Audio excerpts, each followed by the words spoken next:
વલ્લીના મોડાસા પંથકમાં ધોધમાર વરસાદ, મોડાસાના સરડોઈમાં ધોધમાર વરસાદ, ડુંગર પરથી આવતા પાણીમાં ગામના માર્ગો ડૂબ્યા, ગામના માર્ગો નદીમાં ફેરવાયા.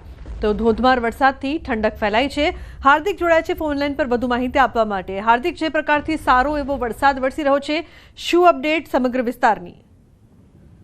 ચોક્કસથી જે પ્રકારે અરવલ્લી જિલ્લામાં છેલ્લા 2 દિવસથી સતત વરસાદ વરસી રહ્યો છે, ત્યારે આજે દિવસ દરમિયાન વાદળછાયું વાતાવરણ હતું, પરંતુ મોડાસાના ગ્રામ્ય પંથક સરડોઈ પંથકમાં જે પ્રકારે વરસાદ વરસ્યો છે, માત્ર ને માત્ર 30 મિનિટમાં 1 ઇંચથી વધુ વરસાદના કારણે સરડોઈ આજુબાજુ જે ગિરિમાળાઓ આવેલી છે, ડુંગર આવેલા છે, ત્યાંથી ધસમસતો પાણીનો પ્રવાહ ગામમાંથી પસાર થયો છે.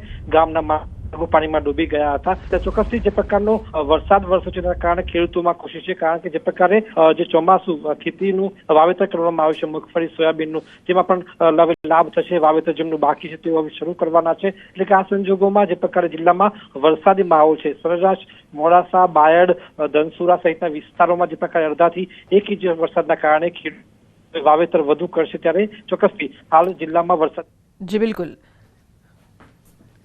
તો બીજી તરફ તાપી જિલ્લામાં વરસાદી માહોલ, ડોલવણ, નિઝરમાં 1.8 ઇંચ વરસાદ, વાલોડ, વ્યારા સહિતના વિસ્તારોમાં વરસાદ. આ ઉપરાંત સોનગઢ તાલુકામાં પણ હળવા વરસાદી ઝાપટા જોવા મળી રહ્યા છે.